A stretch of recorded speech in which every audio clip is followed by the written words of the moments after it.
Yo, Bakayalo Kono Yalo, et oui, on se retrouve pour une petite review du chapitre 75 de Boruto. Et ce chapitre était juste incroyable, c'est juste une dinguerie, les amis. C'est un truc de dingue, Boruto. Bon, comme d'habitude, je te rappelle que si tu veux te regarder les anciens chapitres de Boruto, je te mets la playlist en description, comme ça tu pourras t'enchaîner tous les chapitres de Boruto, sauf que je les ai fait à partir du chapitre 57. Donc tu pourras tout enchaîner à partir de là. Évidemment, le reste avant, c'est disponible en animé. Évidemment, on va parler de ce chapitre maintenant. Bon, déjà, on apprend une information incroyable, c'est que Delta est bel et bien la fille d'Amado. J'avais fait la prédiction de ça. Il y a pas mal de gens qui ont déjà fait cette prédiction et finalement, c'est validé. Est-ce qu'il y a de quoi en être fier? Oui, voilà, tout simplement, parce qu'il y avait pas mal de gens qui n'y croyaient pas. Finalement, Amado était bien là pour ressusciter sa fille.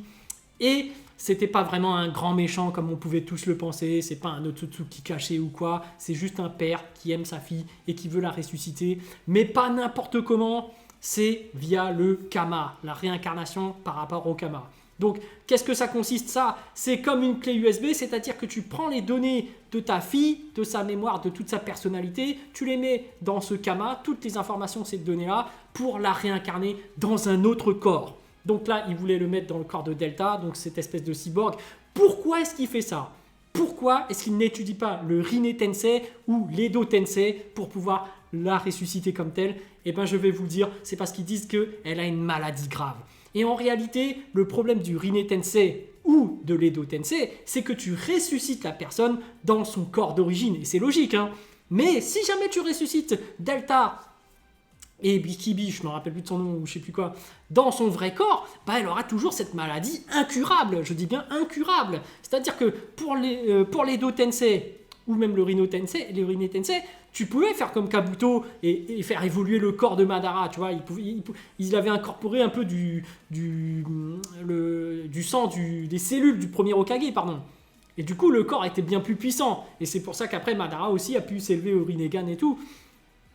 Mais ça, c'est pas utile, puisque finalement, même si tu boostes le corps de Delta, de base, elle aura toujours cette maladie incurable. Du coup, même avec le Rinne Tensei ou l'Edo Tensei, tu la ressuscites, elle est là, elle est toujours malade, incurable, meurt. Tu peux pas faire évoluer son corps pour guérir cette maladie, puisqu'elle est incurable. Donc finalement, ton seul moyen, c'est avec un Kama de la réincarner dans un autre corps et de transférer ses données à l'intérieur, un peu ce qu'ils ont fait un peu avec Ishiki, ce qu'ils ont voulu faire.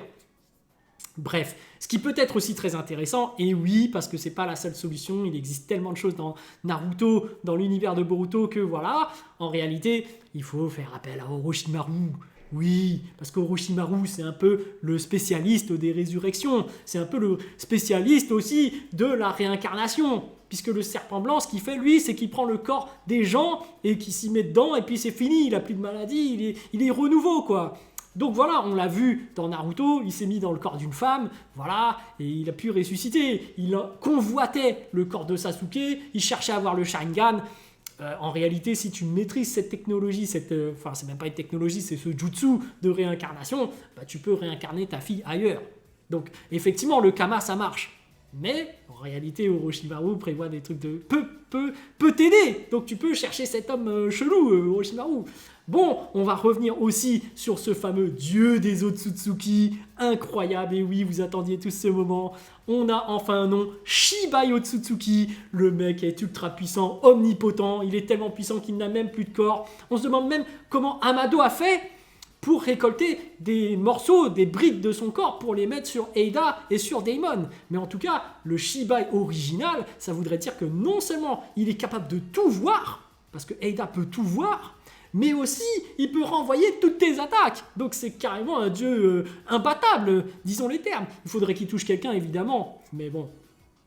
Il faut bien qu'il y ait une faiblesse. Il faut qu'on trouve une faiblesse à ce Shibai Otsutsuki au bout d'un moment. Parce que là, ça va être chaud. S'il arrive, je vois mal les gens pouvoir le battre. S'il peut tout voir et en plus il peut renvoyer les attaques, oh là là, il faudrait vraiment une alliance d'Eida, Daimon, Code qui bouffe le fruit, qui devienne un Otsutsuki, qui ait d'autres pouvoirs. Parce qu'on rappelle que seul le Shinjutsu est efficace. Donc en réalité, ceux qui possèdent le Shinjutsu, c'est qui? C'est Code s'il mange le fruit, c'est Boruto, c'est Kawaki, c'est Daimon, c'est Eida. Voilà, donc on va utiliser ses propres cellules pour pouvoir les renvoyer sur Shibai Otsutsuki. Parce que les autres, disons les termes, ne peuvent rien faire. Shiba Otsutsuki, c'est le dieu ultime des Otsutsuki. Là, si t'es pas un Otsutsuki, ça sert plus à rien. En plus, Naruto, il a plus Kyuubi, il a plus Kurama. Qu'est-ce qu'il va pouvoir faire? Sasuke, il y a plus de Rinnegan. Bon, là, on met en avant la nouvelle génération. Évidemment, il se peut que, voilà, ils ont dit que le Rinne Tensei de base est un Shinjutsu. Il se peut que Sarada s'éveille au Mangekyo Sharingan, puis au Rinnegan, et le Rinnegan permet justement de faire des techniques comme le Rinne Tensei ou le Shinjutsu finalement.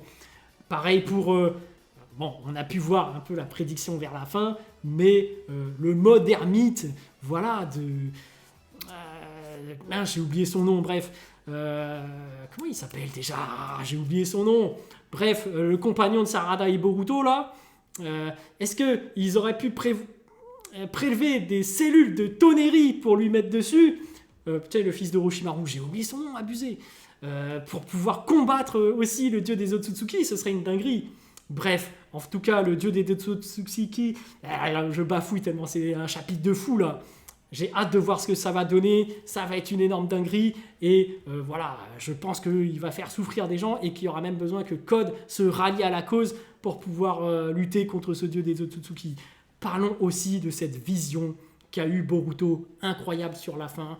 Éveil du du Byakugan. Bientôt, je pense que au fur et à mesure de temps, ça va devenir un Jogan, les amis, évidemment, évidemment. Mais bon, on va parler de cette vision. Ils visionnent un truc du futur. Ils sont à Konoha. On voit bien les en-tête avec le Kakashi en tant qu'Hokage et Naruto. On voit que tout le monde recherche quelqu'un qui est Kawaki. Ils sont là, oh là là, où est-ce qu'il est et tout. Ils sont en train de le rechercher. Il y a ses amis, les autres qui disent, non, on fait pas ça à son pote, le fils de Shikamaru Shikadai qui fait, non, on fait pas ça à un pote. Qu'est-ce que t'as foutu?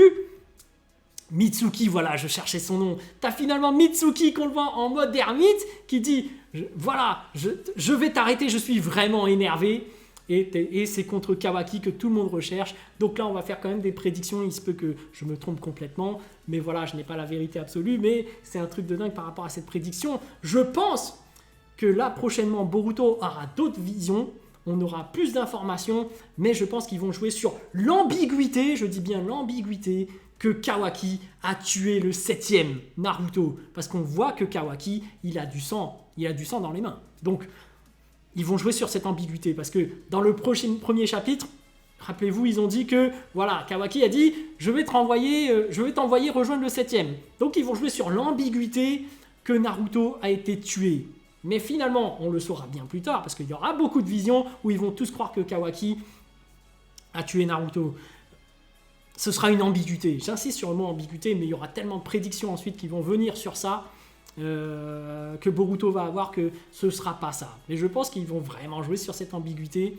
Mais je pense que ce qui s'est passé, c'est que Kawaki, il a tout simplement crevé l'œil de Boruto. Parce que dans le premier épisode, le premier chapitre, on voit que Boruto a sa cicatrice au niveau de l'œil.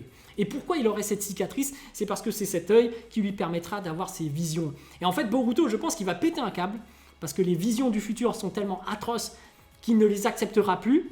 Il va plus les supporter et il va demander à Kawaki de crever son œil. Donc, Kawaki, ce qu'il va faire, comme auparavant où Boruto a demandé à ce qu'il crève son cœur, il l'a fait. Là, du coup, Kawaki, il ne va pas hésiter à crever l'œil de Boruto, ce qui va plonger Boruto dans le coma, parce que perdre un œil, tu perds beaucoup de sang, c'est douloureux. Et forcément, il ne va pas expliquer aux autres ce qui s'est passé. Donc, tout le monde va voir cette scène que Kawaki a crevé l'œil de Boruto. Limite, il a voulu le tuer, donc tout le village va se révolter contre Kawaki. Ils vont dire « Oh non, c'est pas possible de le réaccepter.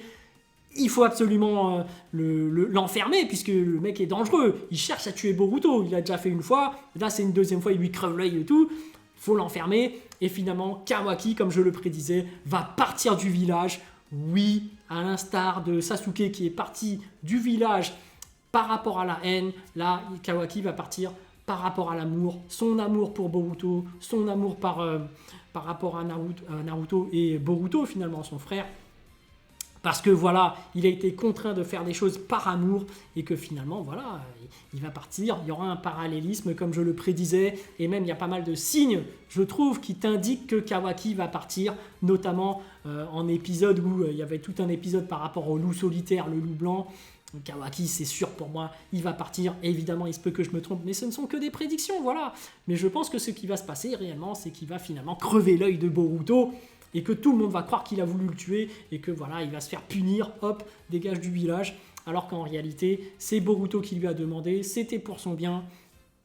Voilà. Donc, petite prédiction, mais je pense que, voilà, avant d'en arriver là, à cette phase finale, on aura quand même pas mal de visions de Boruto du futur qui vont nous faire croire que Kawaki a tué Naruto. Voilà, je vous laisse me dire ce que vous en avez pensé en commentaire, mais en tout cas, moi, j'ai hâte de voir la suite. Ça va être une dinguerie, ce dieu du Otsutsuki a l'air hyper puissant. Shiba Otsutsuki, voilà. Sur ce, je vous laisse, donc je vous dis à plus dans le bus, ou plutôt à bientôt dans le bateau. Ah, je m'y perds, là, je suis pas en forme, là, dès le matin. Bon, allez, ciao, ciao.